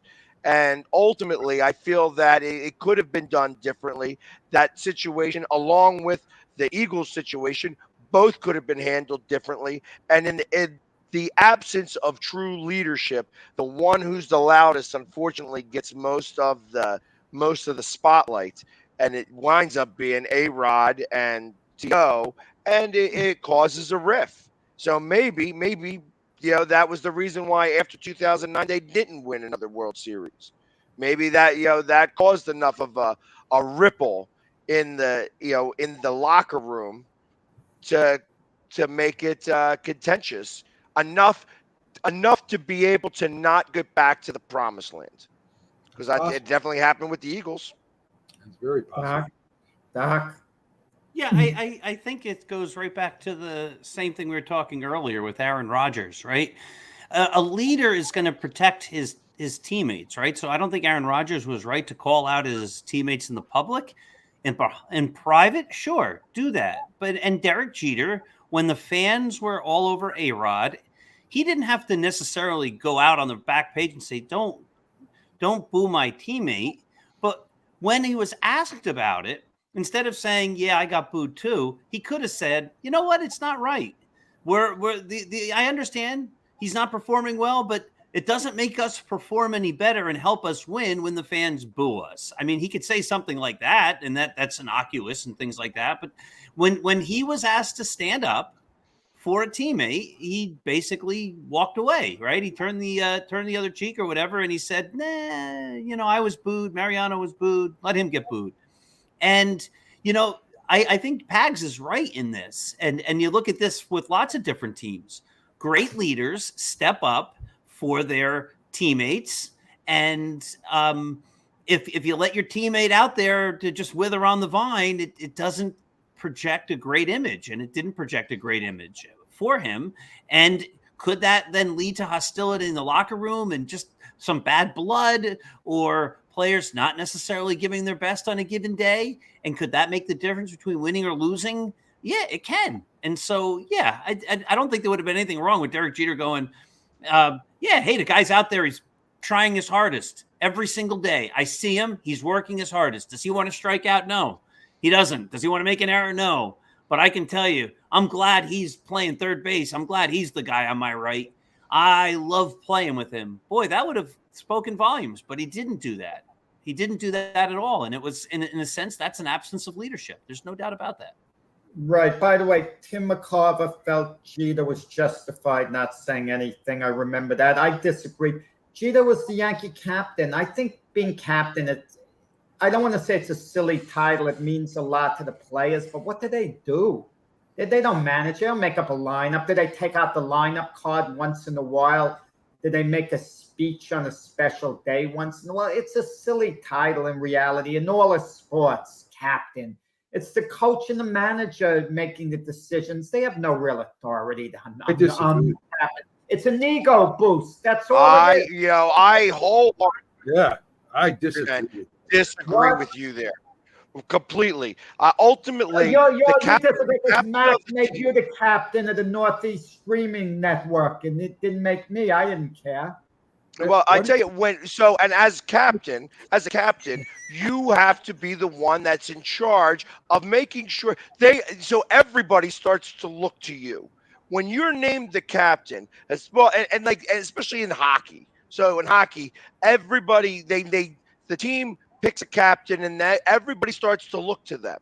Everybody, the fandom, the team, everybody looks to the captain. Derek Jeter was the Yankees for a time. He was the face of the Yankees, and that makes him the captain, which means that what he says or doesn't say goes. So when he doesn't go ahead and come out and doesn't back up his teammate, when he says something like, "Hey, listen, we've all been booed before," put some mud on it, get back out there and play. That actually says a lot. And that starts to reflect on other people looking at him like, really? This is how he's going to back me up too? I don't know. I don't know that I have the same type of confidence in him being my captain just by the way he handled something. And I know that this was an ego thing. It was a complete ego thing between him and A-Rod. That even while they played together, there was some tension there because everybody thought that, well, each one of them thought that they were the face. And realistically, the truth of the matter is that he was the face, and he was the one who needed to say something and didn't. And like I said, his silence was deafening. Yeah, I agree. Listen, I feel Jeter should have said something because he had a title as captain. It was his obligation, I think, even if he didn't want to. I think you have to think I'm captain. I'm obligated to do something, even though I don't want to do it. One last question, Pags. I mean, you lead this off because of time limitations, and you're the most important one to answer this, and you're the biggest authority by far. Which Philly championship team, and there haven't been many Philadelphia Philly championship teams, so which one? You don't have the smorgasbord that Doc, Mac, and myself have to choose from with the Yankees. Pags, Pags. I think at this point you have to just say to Jack, which Jets championship team, which Jets Super Bowl team was the best one of all time? Now, think about it for a while. Let's really think about each of the Jets championship teams and all of that. You can take as much time as you want to whittle through them all and pick the best one. Yeah, when you're a franchise that's been around for 100, haven't even been back for the Super Bowl, the Jets, let alone winning it. But past the 1980 Philadelphia Phillies or the 2008 Philadelphia Phillies, you take it away. Obviously both teams were great on their own. I felt that, in 1980, I was a young fan in general and learning about baseball and things like that. So this, it helped my fandom. The 1980 in general helped my fandom and helped evolve my fandom to what it is today. So that team is kind of very special to me in a lot of ways, where I got to look up to, and learn about Mike Schmidt, Greg Luzinski, Shake and Bake, Bob Boone, who's, son is actually coaching the Yankees, and Pete Rose and Steve Carlton and all of the guys, Tug McGraw, and you think of those names, and it's just like how they were all put together. They couldn't get over the hump until Pete Rose got there. So very similar to the Moses Malone, that they weren't able to get over the hump until Moses got there for the Sixers. Pete Rose, without Pete Rose, and they said it even at the 1980, without him, they would not have been able to win that World Series. They would not have been able to get over the hump and get past the Astros, who were probably the better team on paper at that time.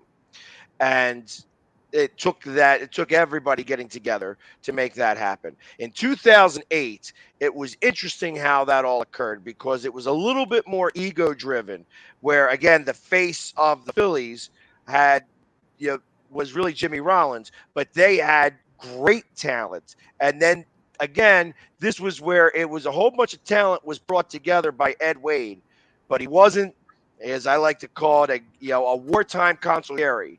So they had to bring in another guy, Pat Gillick, to put it all together and to get them over the hump. And literally, Pat Gillick even said it, that they didn't think that he were going to be able to compete for a couple of years, and the Phillies heard that. Pat Gillick was amazing at being able to get into these guys' heads some and picking out diamonds in the rough. Like Worth was a complete diamond in the rough when he got chosen. He was just this nobody who had a lot of speed. They put him out in right field, and he excelled. Shane Victorino, I mean, again, was just one of those guys that was just fire in the dugouts and on the ball field.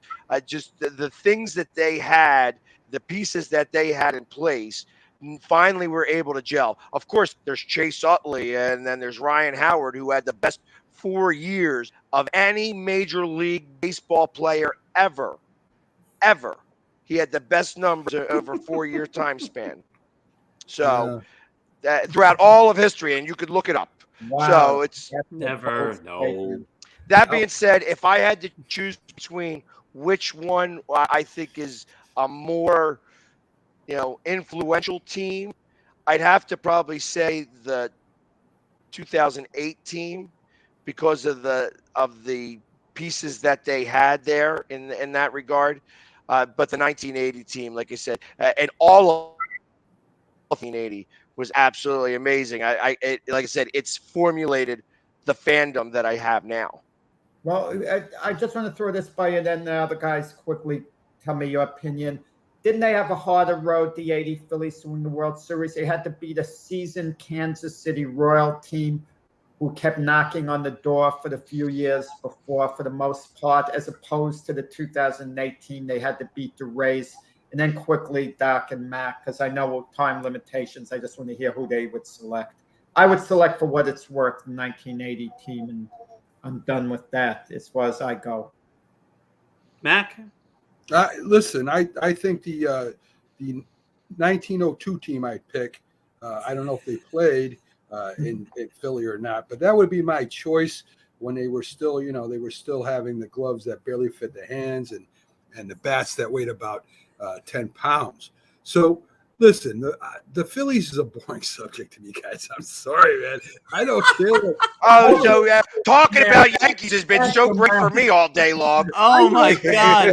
I mean, they broke the Liberty Bell down there. They're a bunch of hoodlums. They got Rocky in the center, and listen. For my opinion in this is that I think that the Yankees, the Mets, the Red Sox, the original teams that played way back when they're still the teams to beat. I mean, you listen, these organizations have been around forever, and with experience comes wisdom. So if you're going to compare the Phillies to the Yankees, I mean, I don't know where you're coming from. So anyway, listen, guys, I think it's a debate that's fun and we're having a good time with, but my wife's over here waving me off as I attack Pags, but that's one of my favorite things to do when he comes on the show. So anyway, listen, the older teams, they have the organizations, they have the wisdom, they've been doing it for a long time, and these other teams are just trying to catch up. So I Philadelphia, I mean, I try to avoid that when I'm driving. I'll tell you the truth, guys. So now listen, Philadelphia's got Rocky, the greatest fighter, greatest movie, no doubt about that. The 1980 Phillies, obviously, I think we're the three people who are willing to answer the question are all in agreement that team was just so much fun. Gary Maddox, I don't think Pags mentioned him. I did not mention him. And Steve Carlton. And of course, we talked about this when Pags and I did the show just ourselves a couple weeks ago. The great Tug McGraw. He was just so much fun. So that's my pick of which of those two teams. So, and Larry Bowa, great defensive shortstop. Larry Bowa, shortstop. Manny Trio, right? Yeah. Yep. Very good. Very Yeah, good. so I mean, it was a great team, and like I said, they just were honored just a few games before they won their 10,000th game. So if you want to talk about the teams of old, the Phillies are the oldest teams of all the teams that you mentioned. So just to let you know about that, Mac. But Okay. anyways, our 2 hours is up, and I Yeah. got to reshare it again. So I got to get us off here quick. So everybody, thank you very much for joining us, and we'll be back next week for another Saturday debate show. Everybody, enjoy the rest of your weekend and have a great